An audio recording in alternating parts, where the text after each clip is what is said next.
Welcome to the Wednesday weekly team prosperity meeting. Today we're going to go into information on front loading your business, what that means, why it's important.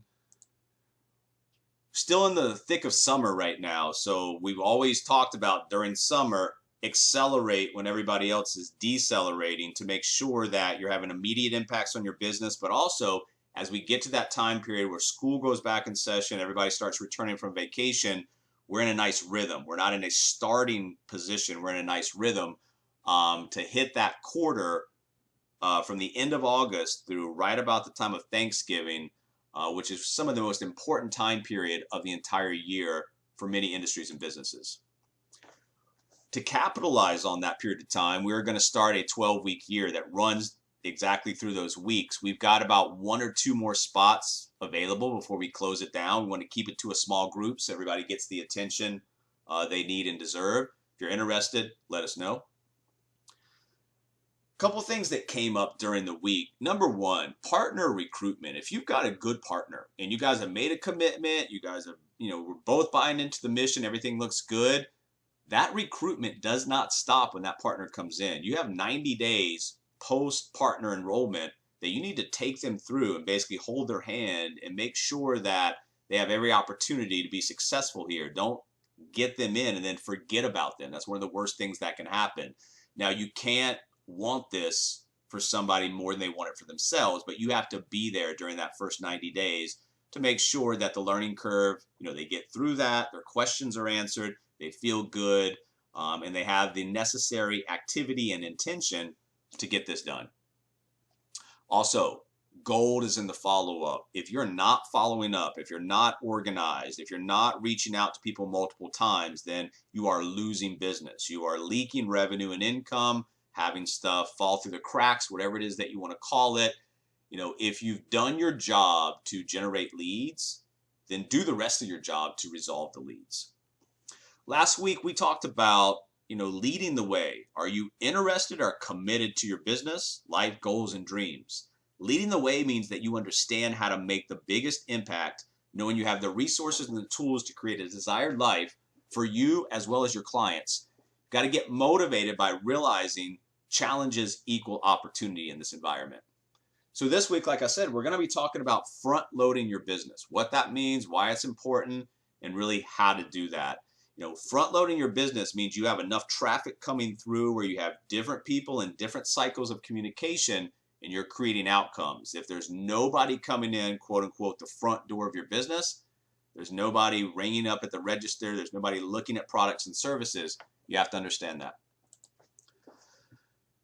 Leads are everywhere. And for what we do, the conversations are not very hard. So you have to understand, you're not looking for a needle in a haystack here. You're looking for most of the population here, if you get into a persona, business owners, homeowners, whatever that might be, you have to understand that in this environment right now, people need your education. People need your products, services, and support more than ever. So understand that if you're willing and able to go out there, and we talk about this, open, continue, and direct conversations, you will have, your calendar full, you will have meetings, and you will have growth.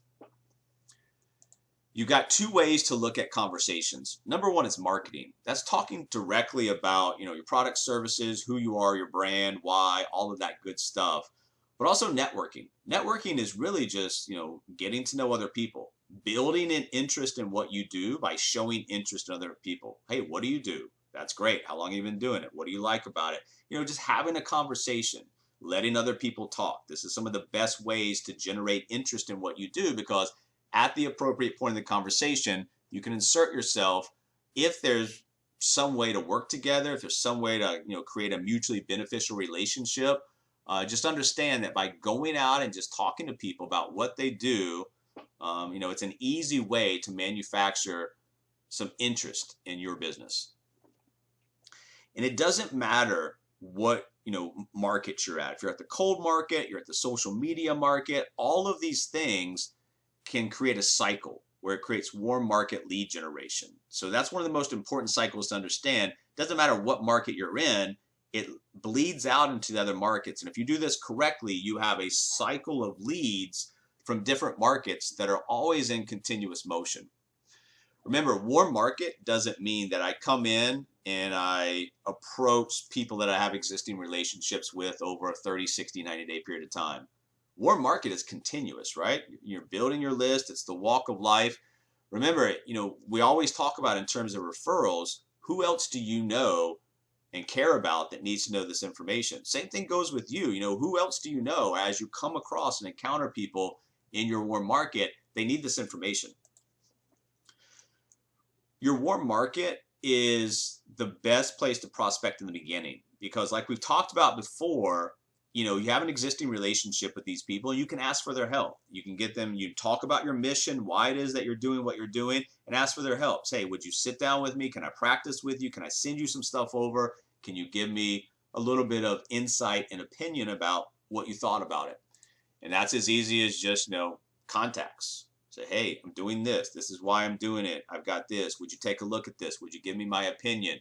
Warm market. Get people behind the mission of not only what you're doing, but also the ability to help you with that as well. And then the common market. Remember, the warm market is existing relationships. The common market is just some type of a loose affiliation. So if you've got, guys went to the same school, played the same sports, occupation, military, church, civic group, all of these things provide a loose affiliation. And that's going to kind of give you a bridge of time. Not that much time, but it will give you a little bridge of time to introduce yourself, create that commonality or that association. And once again, just like the warm market, you want to get into the common market and talk about your why you're doing what you're doing, what it means to you. Why does your organization do what it does? But also, as important, maybe even more importantly, why is it that you're doing what you're doing? What does it mean to you? And how are you trying to give back? No matter who you're talking to, in what market, when you front load your business, you have to be obsessed. And we talk about this continuously with action steps. If you're out there just opening conversations and generating leads, but there's no action steps, there's no real continuation or direction to the communication, it's going to fall flat. And you're going to feel like I'm working a lot, but there's no results. I'm chasing people for what I should have set up in that original conversation, which is an action step. And also, you get what you negotiate. So let people know, hey, if I can do this, are you willing to do that? Remember, everything in life is a negotiation. Even the upfront marketing in different markets, whatever it might be, you're asking people, you're negotiating with people, setting people up to help them. And when you look at your business, if you're talking about front loading your business and you're talking about creating that factory pipeline, it's real simple, guys, as far as the blueprint.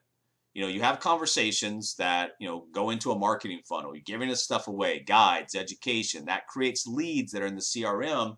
And through the different ways that we communicate, the automation, the marketing, the high tech and high touch, so to speak, we're going to create outcomes. And then we just continuously repeat that, just like a factory pipeline. We're doing the same thing over and over again. Ultimately, you want to create inbound leads. And when you do that, it becomes easier because now your conversations are not about manufacturing interest. It's about getting that general interest into more defined interest because now they've seen something online or they've received something from you and they have interest in talking to you about this or getting more information. Remember, at the attraction stage, this is where you've got to have something with a value-based proposition. This is content that educates, informs, entertains.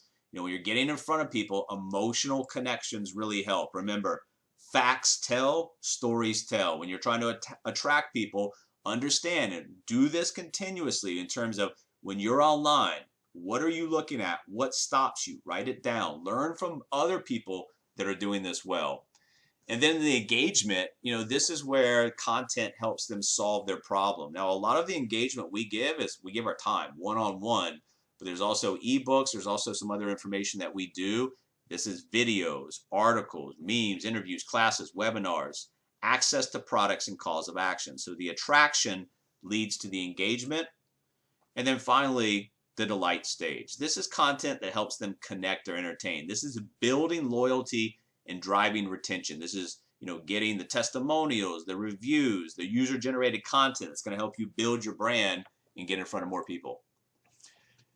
Email is one of the best places to start, guys. I know it's an old school kind of thought mentality, and we don't think that because, email has been around for so long that it's not effective. It's highly effective, and the way that we use it to, get that general interest going in a way that allows us now to kind of organize our communication around, following up with people who've opened our emails, who want our guides, who want our education. Now we're not reaching out for the purpose of introducing and manufacturing interest, reaching out for the purpose of helping them get what they want, the guide, the education. The appointment funnel is what we do. That is our really big conversion factor. We look at traffic to the site, but then we look at two conversions. Out of that traffic to the site, how many people are opting in? Take the lead magnet. And then secondarily, the biggest conversion that we look for is how many of those new leads are booking education meetings. Education meetings leads to everything else: revenue, income, client, partner growth, everything that you're looking for. So if you have enough traffic and a decent of that traffic is opting in and a decent percentage of those opt-ins is going for free education, everything else will take care of itself. Remember, lead generation is pretty simple. You have a stranger going to your site, they're visiting your site, they're filling out a form for the ebook or the guide, the lead magnet, whatever it is that you're giving away, that creates the lead. So, when you lead with value and when you're not asking the other side to jump through too many hoops to get what they want, lead generation is pretty easy.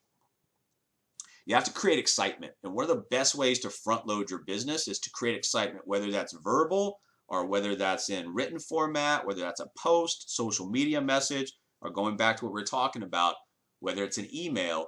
You've got to create excitement. Excitement starts with the subject line, right? It's got to be grabbing enough to get them to open the email. That's the first battle, because it doesn't matter how great the subject or the call to action is. If nobody opens the email, then they'll never see it.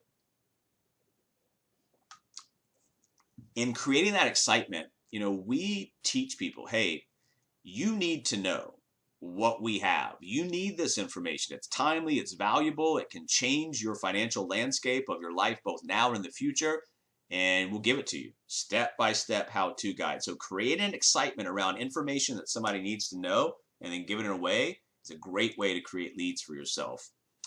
Every single day, to front load your business, you've got those three things that you concentrate on. You're building your audience, you're engaging the audience, and you're selling the audience at the appropriate time. Remember, everybody's going to be in different cycles. So some person might need something today, some person might need something 2 weeks from now.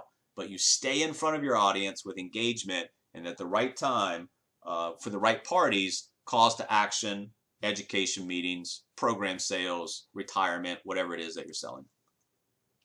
That factory pattern, once you kind of lock that into your mind in terms of what we're doing, the raw material, contacts, connections, getting into our factory in different stages of production, and then end products. The grit factor is what you have to bring to your factory. You have to manage your factory. You have to oversee your factory. You have to make sure it's running efficiently. You also have to understand that, your factory takes time to build up to a point where it's going to give you all that you're looking for. One of the things that you can do on the raw material side is bring in the right types of people, the people that fit into your persona that you want to work with, that are looking to help themselves. So it's very simple when you set it up correctly. Who do you work with? Who do you not work with? And why? Bring in the right types of people. Don't just flood your business with anybody who will come in the front door. Open the door for the right type of client and consumer. One of the ways that I kind of sort through and make sure I'm bringing in the right people is, hey, if you're still in the belief that the American dream is still viable, still achievable, then I want to talk to you. If you don't believe that it's viable and achievable, then you're probably not in my persona, because that's going to fall in the fixed mindset. There's not a whole lot that I can do with that. I've got to have people that are open to creating a lifestyle they want and working towards that. If they don't think something's possible, doesn't matter what I put in front of them, it's going to fall on deaf ears. When you look at your factory pattern, we've tried to create something that's as interactive and as much of an ecosystem as possible. We're moving from the landing pages to the funnel, and really what that means is that landing page is pretty linear in terms of a straight line. Contact information, creates a lead, that's it. What we want to create is that ecosystem where no matter what's happening, there's cause effect, there's action points in there, marketing, automation, virtual triggers. All of these things to help us do some of the work for us, but also get us in the position that the work that we're doing is the engagement, is the, the personal touch to the digital factory. And as you look at your marketing funnel, just like when you look at, hey, when I'm creating leads, going into the CRM, creating outcomes, same thing here. I'm creating attention, interest, desire, and action. I'm just pushing the people through my digital factory and my pipeline to create outcomes. And there's going to be conversion rates. And we always talk about this. The more you know the numbers for your business, the easier it's going to be grow, scale, and teach other people. So conversions can be measured from different metrics, but we look at calendar appointments as a good leading indicator. So we use that. So how many, like I said, people are going to your site, how many people are opting in for the lead magnet, and how many people are booking educations. That lead magnet, like we talked about, it's got to be powerful. It can't be something where somebody receives it and feels like they didn't get value from it. So when you're out there, understand the lead magnets that we have great value. So you're just classifying people. Hey, you are X, here's why. It's something to help you. It's free, step by step. And like I said, you need to become great at your approach and language at giving away stuff. Can't give away stuff, probably not the business for you. But if you can get good at giving away stuff, the rest of the business and the rest of the learning curve will come after that. Like I said, those lead magnets have to be powerful. It's got to be attracting the right type of people in that persona that you want to talk to, that you want to work with, and it falls in guidelines that you set for yourself. That opt-in initiates a lot of things for your business, guys. That really kind of gets the engine started here. And after that opt-in, they've got additional pages, which means additional information and opportunity for us. There's survey forms, calendar access. They can choose to opt in, grab the guide, and leave, or they can go through the rest of the pages. It also, like we said, is like kind of like an engine start, that opt-in, because what's going to happen here is you've got marketing campaigns that are automatically going out, voice drops, text, emails. Once they opt in for the e-guide, the step-by-step how-to guide, then what's going to happen is those marketing campaigns are encouraging them to take the next step, which is the free education. Learn more about how exactly to do what you're trying to do. And like I said, there's triggers back there. So the typical stuff that the cause and effect, the triggers will help you, kind of manage the pipeline, do certain things, put them in the appropriate areas, initiate the appropriate campaigns, depending on what's going on. Those are to help you so you can spend your time on the engagement, on the conversations, on the continuing and directing of the communication. The campaigns are automated. There are multiple attempts, multiple channels like we talked about, and it's really designed to do one thing: drive the calendar appointments for the education that we know leads to everything else. We also just a minute ago mentioned that you're going to reach your contacts through the marketing campaigns by email, two-way text messaging, and ringless voicemail. On top of that, you're also reaching out. You're trying to get a hold of them, talk to them, so we can get them what they're looking for. Remember, the triggers are the cause and effect. And sometimes when you have the virtual triggers built in, there's multiple causes, or there's one cause and multiple effects. And these are, like I said, designed to make your life easier and to help you out a little bit, so the time that you spend is not doing the movement, not doing the manual inputs, but it's spent on basically income producing activities.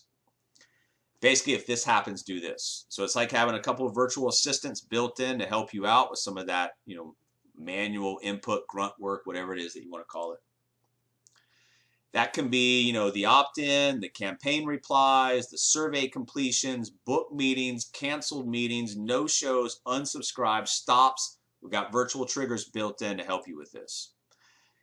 The giveaway is what, you have to become really, really, really good at, is giving away our guides, giving away our education, because once you do that, if you're working with somebody else who's doing the education for you, then, their job is to get in these meetings and do the very best they can. And we always talk about, it may be your 1,000th meeting, but it's that person's first meeting. So that client on the other side, that educator, they have to bring, some, energy, emotion. They have to bring, all the things so that that person that on the other side that's seeing this for the first time is going to get the kind of value that the marketer or the lead generator is setting them up for. And that's why I said it's got to be on point. Whether you're doing it or somebody else doing it, you can have whatever conversion factors and conversion ratios, but if we get onto these meetings and don't do our job, it all falls flat. So like I said, whether you're doing it or somebody else is doing it, that educator's job is very, very, very important. All of our sales are really made in that front end education meeting, even though there's nothing to buy in that meeting. And then also, if we do what we do and we provide value on the front end, we provide value on the back end, and there's value recognized, then the power of referrals, in the business like this, can create, veins of business that, pretty shocking. Actually, you would be surprised what referral business can turn into. Most people ask for referrals too soon. That's a big, big mistake. You've got to establish and provide value. Once that value has been recognized, then you can ask for the referral. And like I said, you're not asking for referrals. You're asking who else do you know and care about that needs to know about this information. As you go forward, there's a lot to learn for your business. Take it piece by piece. You've got a lot of help, but you've got to stay committed. You got to stay determined, and you got to stay focused on the task at hand. That task on really the beginning stages of your business is to learn how to front load your business so that you're not sitting there with nothing to do, white space on your calendar, and a roller coaster for cash flow. At the end of the day, time passes by, right? And everybody's got regrets from the past. What we try to do for our partners as well as our clients is set them up to minimize regrets of the future. So where are you going to be in 5 years? Well, that's 60 months, 1,825 days, 43,800 hours, 2,628,000 minutes. What are you going to do with this time? Where are you going to be? That time's going to go by regardless. You're going to have to decide how you're going to spend it. We'll continue on next week, guys, with some more information that will continually help you build your business. We'll dissect certain parts of your business and also help you on an overall kind of platform to help you, market, manage, educate, sales, coach, whatever it is that you're looking to do for the next growth of your business. We're going to be here to help you out.